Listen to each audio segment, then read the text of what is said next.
One glance, and the distance between us disappeared. It wasn't planned. There were no dramatic words, no gestures, no deliberate steps toward one another. Just a look, hers catching mine in the quiet space between sentences, and suddenly the air shifted. She was standing only a few feet away, her hand resting lightly on the back of a chair, the late afternoon light spilling over her hair in soft waves. For hours, the world had felt ordinary. The clatter of dishes in the kitchen, muted voices drifting in from the porch, the faint hum of a ceiling fan. Yet when her eyes met mine, none of that seemed to exist anymore. It wasn't just a glance. It was a pause, a silent acknowledgement that stretched longer than it should have, carrying weight neither of us had intended. Her eyes lingered, warm and steady, as though she was searching for something she already knew she'd find. And I, unprepared, felt the quiet pull of gravity in that look, the kind that makes your chest tighten and your breath falter, as though the body knows what the mind refuses to name. I should have looked away. I told myself that. But the longer I held her gaze, the harder it became. There was no demand in her eyes, no urgency, only a subtle invitation, unspoken yet undeniable. It was as if she'd peeled away the noise of the world and left me standing bare before her, caught in a moment that felt impossibly fragile and impossibly real. The space between us was small, just a few steps, but in that silence it felt like a chasm, the kind that only courage or surrender could cross. My hands flexed nervously at my sides, searching for some distraction, some excuse to move, but my body betrayed me. I stayed rooted in place, caught between hesitation and desire. She didn't move either, not at first.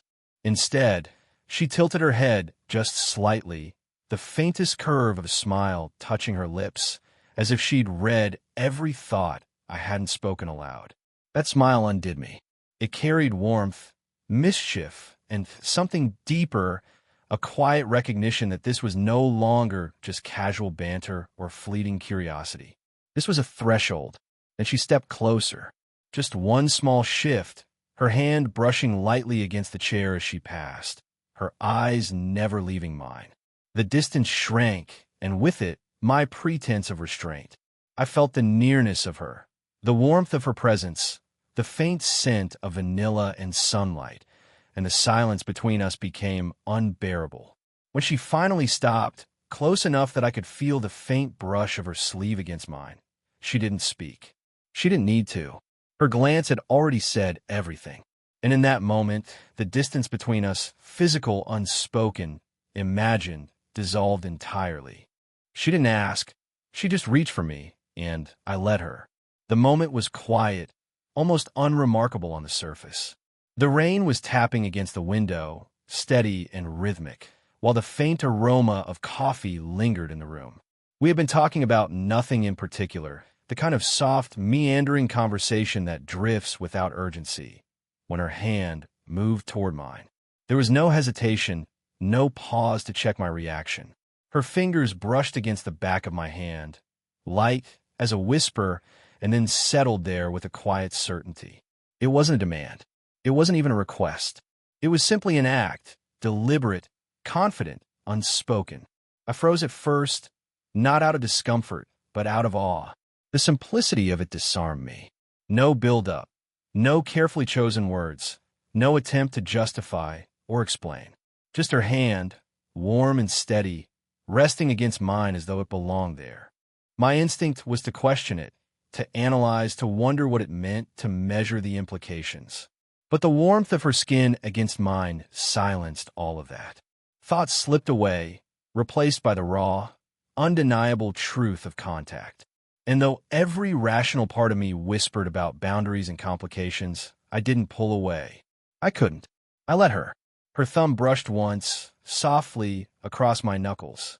The motion was subtle, almost imperceptible, yet it sent a rush through me that no words could have delivered. It was a gesture layered with meaning, comfort, reassurance, invitation, and I felt my chest tighten under the weight of it. The room seemed smaller in that moment, the air thicker, the silence more intimate. I glanced up at her, and she was already watching me. Not searching, not questioning, but simply watching, as if she knew exactly what she had done and exactly what it meant. Her gaze was calm, unwavering, yet filled with something I couldn't name.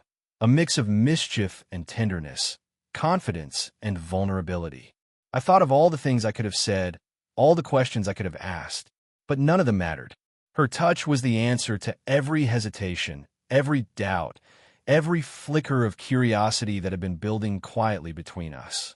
She didn't ask because she didn't need to.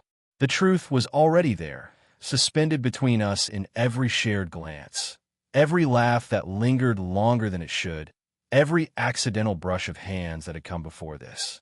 This was simply the moment where silence broke into action. So I let her fingers remain tangled with mine, warm and grounding, even as my heartbeat quickened. And though no words were spoken, the message was unmistakable. This wasn't an accident. This was a choice. Hers to reach, mine to stay. Her silence said everything, and I couldn't step back. It wasn't the kind of silence that came from awkwardness or uncertainty. It was deliberate, steady, weighted, alive with meaning. She stood there only a breath away, her eyes fixed on mine, and though neither of us spoke, I felt as if entire conversations were unfolding in the quiet. The world around us carried on. The faint clinking of glasses in another room, the muffled hum of a distant television, the evening breeze slipping in through a cracked window. But all of it blurred into insignificance, because her silence filled the space between us more completely than sound ever could. I tried to remind myself that I could still move, still retreat, still turn this moment into nothing more than a pause in conversation. My body didn't listen. My feet remained rooted, my breath shallow, my pulse racing in my throat. Her silence wasn't empty. It was charged, a language in itself. Her eyes lingered, calm yet searching, as if she were reading every thought I didn't dare speak aloud.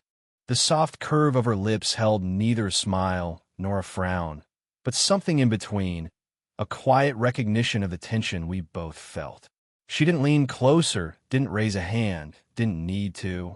Every fraction of her stillness carried intent. And me? I couldn't step back. The truth pressed against me with quiet inevitability. I didn't want to. The pull of her presence was stronger than hesitation, stronger than caution. There was no command in her silence, no plea, only an unspoken invitation, one that reached past my mind and into my chest, settling in the place where reason falters and desire begins. I thought about how easy it would be to pretend nothing had changed, to laugh, to turn away, to let the moment fade. But even in that instant, I knew it would linger, echoing in memory, demanding to be acknowledged later. Her silence wouldn't vanish with distraction. It had already taken root. She shifted slightly, the barest motion, a breath, a tilt of her head, and even that felt monumental. The subtle grace in her stillness told me more than any words could have. She was patient, certain, offering me space to decide, yet making it impossible to ignore what was already between us. I drew in a slow breath, and she noticed. Her gaze flickered briefly, tenderly, as though she understood the weight of my hesitation. That was when I realized she wasn't trying to persuade me. She was simply allowing me to see the truth that had been growing quietly beneath every glance, every brush of hands, every shared pause. Her silence said everything. And though I could have turned away, though I could have pretended to resist, I stayed exactly where I was, close enough to feel the warmth of her presence, too captivated to step back. The moment her hand found mine, resistance was impossible. It happened so quietly that at first I wondered if I had imagined it. 1 second, my hand rested idly on the table between us, fingers loose, knuckles brushing against the cool wood. The next, her hand slid into mine as if it had always belonged there. There was nothing tentative in the way she did it. No nervous glance, no faltering hesitation. Her palm pressed to mine with a steady confidence, her fingers threading easily between my own. The warmth of her skin spread instantly, a current I felt all the way to my chest. I should have pulled back. That's what I told myself. This was a line, a choice, a moment that could unravel so much. but my hand stayed where it was, caught in hers, anchored by a gravity stronger than reason. Resistance wasn't just difficult, it was unthinkable. I lifted my eyes to hers, searching for explanation, but there was none. She didn't justify it, didn't speak a word.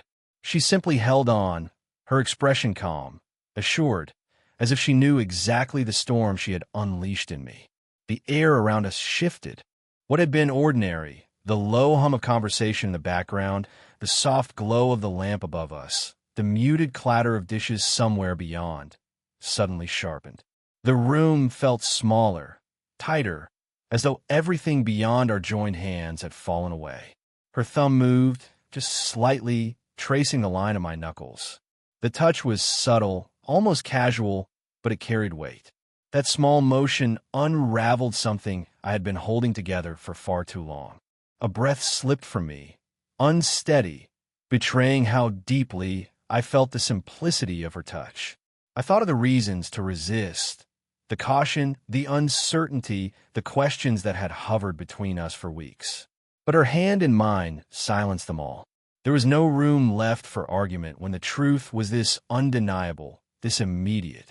Her silence didn't press for an answer. It allowed me to feel instead of think. And what I felt was clarity, startling in its simplicity. This wasn't confusion. This wasn't hesitation. It was connection, plain and undeniable. I let my fingers tighten around hers, just enough to show her I wasn't letting go. The faintest smile touched her lips at that, soft and knowing, as if she'd been waiting for that tiny gesture all along. The world outside carried on, but for me, time had stilled.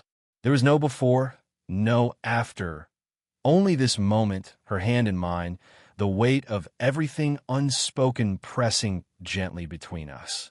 And in that suspended silence, I understood. Resistance had never been an option. Not with her. Not with this. Without speaking, she claimed the space between us. It wasn't loud. It wasn't dramatic. It was quiet, deliberate, and impossibly certain. One moment, there was a safe distance, a fragile barrier of air that had always existed between us. The next, she erased it with the smallest of movements. A lean forward, a tilt of her head, a subtle shift that closed the space as though it had never been there at all. I felt it before I fully registered it. The warmth of her presence brushed against me, the faint scent of her perfume threading into the air I breathed.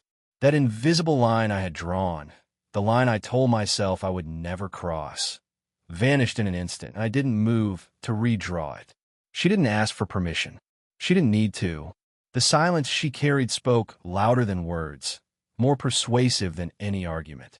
Her nearness was the answer to every unspoken question, the resolution to every lingering hesitation. The space between us had always been more than just physical. It was layered with things left unsaid, glances that lingered too long, laughter that lasted a beat longer than it should, conversations that seemed to circle around what neither of us admitted. That space had been a boundary, a fragile truce. And with one simple gesture, she dissolved it. My heart pounded in my chest, not from fear, but from inevitability. This wasn't a moment I had planned for, but it was one I had known would come. Every second of tension, every charged pause, every stolen glance had been leading here. She hadn't forced it. She had simply revealed what was already true. I couldn't look away. Her eyes held mine with a quiet intensity, unwavering, unflinching. There was no hesitation in them, no flicker of doubt. They told me everything I needed to know, that she had already chosen, already decided. And in that moment, she wasn't waiting for me to act. She was showing me the path she had already stepped onto. The silence grew heavier, but not oppressive. It was the kind of silence that hummed, alive and electric, every second thrumming with possibility. I could feel it in the air, in my skin, in the pull that bound me to her even as I tried to remind myself of all the reasons to resist. But resistance felt hollow now, empty, because when she claimed the space between us, she didn't just take the air. She took the doubt, the uncertainty, the excuses. She left nothing but clarity in its place. I drew in a breath, slow and uneven, and leaned just slightly closer. Not enough to erase the last fraction of distance, but enough to acknowledge the truth she had already laid bare. Without speaking, she claimed the space between us. And without speaking, I surrendered to it. Her touch wasn't a question, it was an answer. For so long, I had wondered about the looks that lingered a second too long, the pauses that stretched between our words, the way the air seemed to thrum whenever she drew near.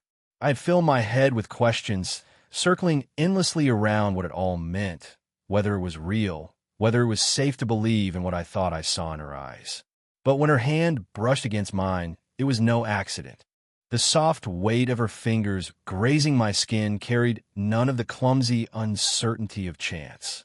It was deliberate, measured, certain. And in that instant, all my questions fell silent. Her touch didn't tremble. It didn't hesitate. It spoke with a confidence that words could never capture. I felt it sink into me, as though it bypassed thought altogether and went straight to the place where knowing resides. This wasn't the beginning of something. It was the acknowledgement of what had already been growing between us, silent but undeniable. I glanced up at her, half expecting to find doubt in her eyes, some flicker of apology or second-guessing. Instead, I found steadiness. Her gaze met mine directly, calm but charged, like the steady flame of a candle burning in still air. She wasn't searching for permission. She wasn't asking if I understood. Her touch told me I already did. The room around us blurred, the low murmur of voices somewhere distant, the faint hum of an appliance, the tick of a clock marking time I no longer cared to measure. Everything receded until there was only this moment. Her hand, her warmth, the certainty pressing softly into my skin. I had imagined this moment differently, filled with words, confessions, maybe even hesitation. But none of that belonged here. Her silence was its own language, and her touch was its translation. I could have pulled away. Logic whispered that I still could, that there was space left to retreat, to protect myself from whatever would follow. Yet my body betrayed no such intent. My hand remained where it was, tingling, rooted in place by the weight of something stronger than reason. And then, without fanfare, her thumb traced lightly across the back of my hand. A simple gesture, gentle, unhurried, but it struck through me like lightning. It wasn't curiosity, wasn't testing. It was reassurance, as if she were reminding me that what I felt was real, that she felt it too. In that tiny motion, every question dissolved. I didn't need to ask what she meant, or where this would lead, or whether I was imagining it. Her touch was the answer to all of it. Clear, unshakable. And in that quiet, electric moment, I understood.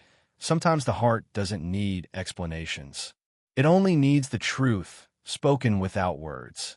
The closer she came, the less I remembered how to breathe. At first, it was subtle, the shift of her chair, the lean of her body, the narrowing of the distance between us. I noticed it without daring to move, caught between anticipation and disbelief. My breath hitched, shallow and uneven, as though my lungs were suddenly learning the mechanics all over again. Each step, each inch, seemed to unravel the careful composure I had been clinging to. I told myself to stay calm, to steady the rhythm of my chest, but my body betrayed me. The nearness of her presence demanded attention, a pull as strong and undeniable as gravity itself. Her face was close enough now that I could see the fine details, the faint shadow of her lashes, the curve of her mouth, the way her eyes seemed to shimmer with unspoken intent. It was overwhelming in its simplicity, nothing extravagant, nothing rushed, only the inevitable closing of distance. I tried to look away, to give myself space, but her gaze held mine firmly, gently. There was no command in it, no pressure, only certainty. She knew exactly what she was doing, and she knew the effect it had on me. My chest tightened, and my breath came short, shallow gasps that betrayed every effort to remain composed. The silence stretched between us, heavy but alive. I could hear the faintest sounds beyond us, the creak of wood, the distant murmur of life outside these walls. But they were far away, irrelevant. The only sound that mattered was the uneven rhythm of my own breathing, quickening with every fraction of distance she closed. She didn't rush. That was the most devastating part. Her nearness was deliberate, patient, almost merciful in the way it allowed me time to feel every second of it. The anticipation grew unbearable, but I couldn't stop it, didn't want to. The more she leaned closer, the less I remembered how to breathe, until even the act of pulling air into my lungs felt foreign. Her hand lifted, slow and sure, fingers brushing a strand of hair away from my face. That single touch sent a shock through me, as if reminding me that oxygen existed, that I had to breathe. But even then, it wasn't enough. My breath shuddered out of me, unsteady, as though every ounce of control had slipped through my grasp. And then, there was nothing left between us. Just her nearness, her warmth, her steady gaze holding me captive. I wasn't suffocating from lack of air. I was suffocating from the sheer intensity of wanting, of knowing, of finally being unable to deny what had always been there. The closer she came, the less I remembered how to breathe, and the more certain I became that I didn't want to.